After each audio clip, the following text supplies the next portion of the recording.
আসসালামু আলাইকুম রহমতুল্লাহ।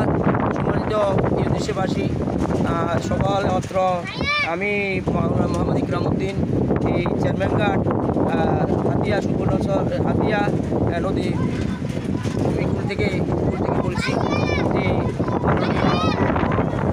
উপদেষ্টা এবং জনাব মোহাম্মদ ডক্টর ইউনূস সাহেব এবং নোয়াখালী জেলা প্রশাসক মহোদয় এবং হাতিয়া নির্বাহী অফিসার সকল সরকারি আমলাদের প্রতি দৃষ্টি আকর্ষণ করে বলছি যে চেয়ারম্যানঘাটের এই যে উপকূলীয় এলাকার নদী ভাঙ্গন রোধ করার জন্য বলক এবং বিভিন্ন এই যে খেদমতগুলো যেন সেবা অতি দ্রুতগতিতে হয়ে যায় এবং অনেক মানুষের ঘরবাড়ি দোকানপাট মাছ বাজার ভেঙে লক্ষ লক্ষ মানুষের মধ্যম একটা রিজিকের উছিলা এই মাছ বাজার সব ভেঙে যাচ্ছে।